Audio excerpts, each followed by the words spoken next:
Assalamualaikum warahmatullahi wabarakatuh. Sebelumnya izin memperkenalkan diri.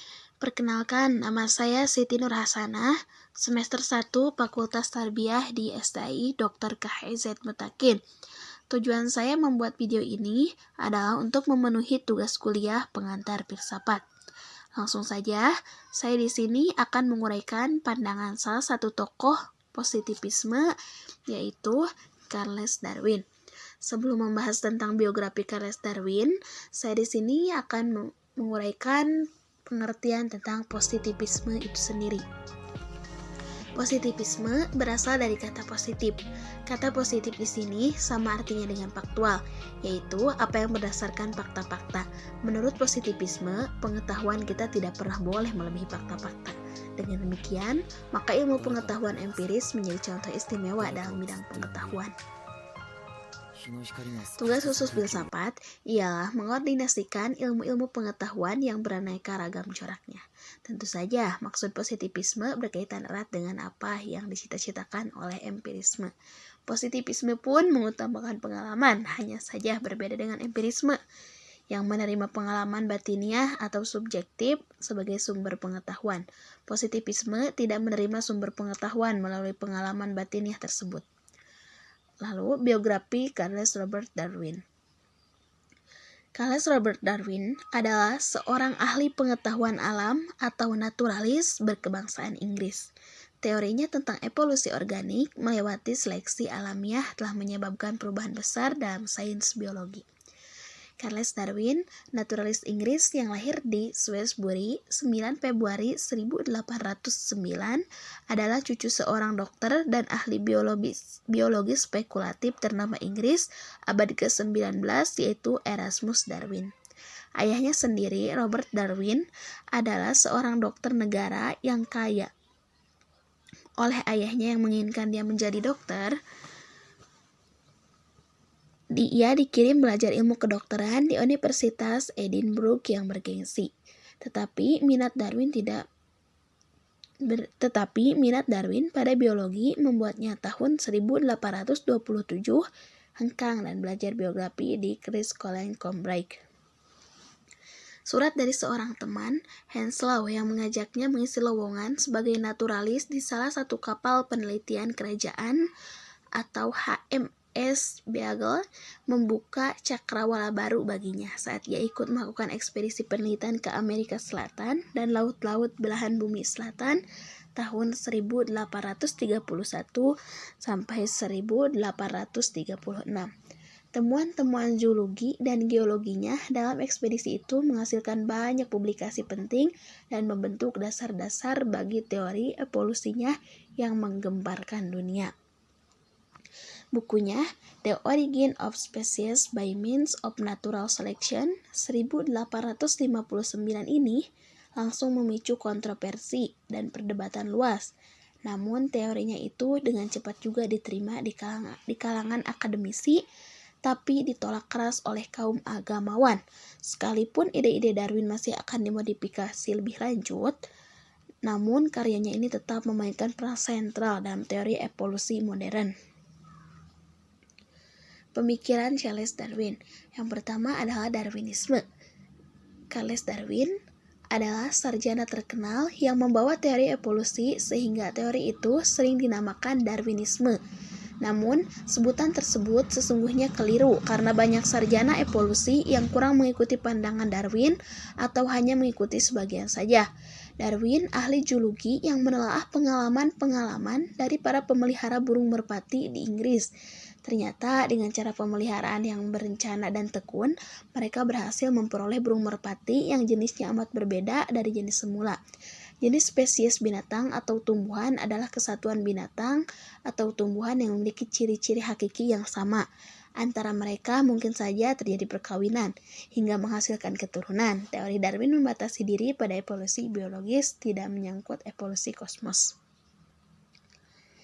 Darwin menyimpulkan bahwa dapat dicapai oleh manusia dengan cara berencana, dapat pula tercapai oleh alam sendiri dengan cara seleksi. Ia berpandangan bahwa dalam perjuangan hidup, hanya hewan yang paling ulet dan paling mampu menyesuaikan diri dengan iklim dan keadaan geologislah yang dapat bertahan. Hewan itu cukup punya kelincahan dan keluasan, fleksibel, untuk berubah sedikit secara biologis jika iklim dan keadaan geologis menuntutnya. Pada tahun 1871, Darwin menerbitkan buku kedua yang menghebohkan dunia dengan judul The Descent of Man atau Asal-usul Manusia. Dalam buku ini, ia menerapkan teorinya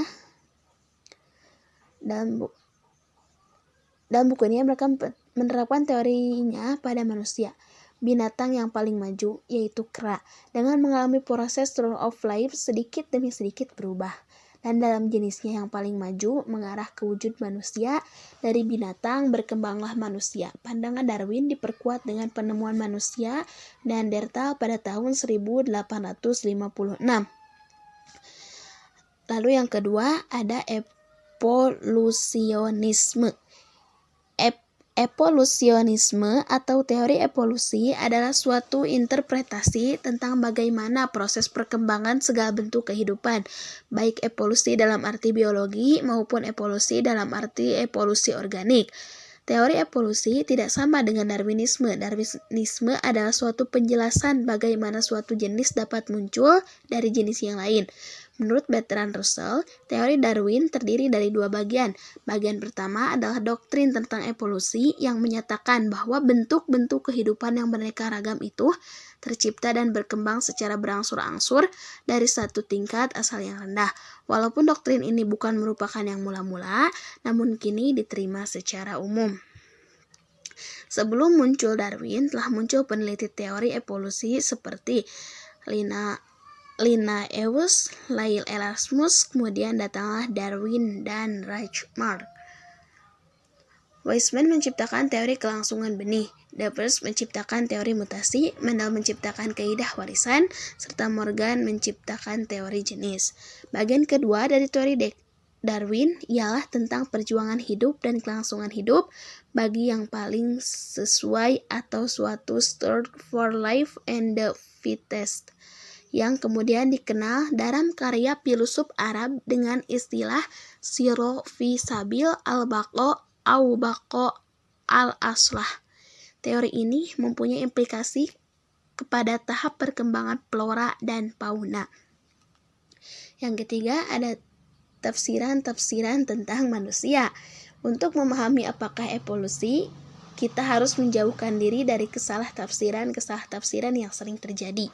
Pertama, teori evolusi tidak berarti atau mengandung arti bahwa semua bentuk yang hidup cenderung mengarah kepada manusia atau bahwa jenis yang ada itu tentu akan menjadi jenis lain. Teori evolusi tidak berarti bahwa manusia berasal dari monyet atau monyet yang lebih sempurna. Kedua, evolusi tidak sama dengan Darwinisme. Ketiga, teori evolusi bukanlah keterangan tentang watak atau asal dari kehidupan itu sendiri. Teori evolusi adalah interpretasi deskriptif tentang bagaimana suatu jenis menjelma dari jenis yang lain. Keempat, teori evolusi tidak seharusnya mengingkari agama atau kepercayaan kepada Tuhan. Sebenarnya, evolusi Darwin ini dari sudut filsafat tidak banyak berbeda dari positivisme tentang pendapatnya mengenai pengetahuan. Hanya yang dialami sajalah yang sungguh-sungguh. Selain itu, bukanlah kesungguhan atau sekurang-kurangnya manusia tidak tahu akan hal-hal mengatasi pengalaman. Karena yang memajukan teori ini Darwin, teori disebut Darwinisme. Manfaat mempelajari filsafat itu bagi pendidikan yaitu agar terlatih berpikir secara serius gitu, sampai ke akar-akarnya. Mungkin itu saja yang dapat saya sampaikan. Mohon maaf bila ada kesalahan. Terima kasih. Wassalamualaikum warahmatullahi wabarakatuh.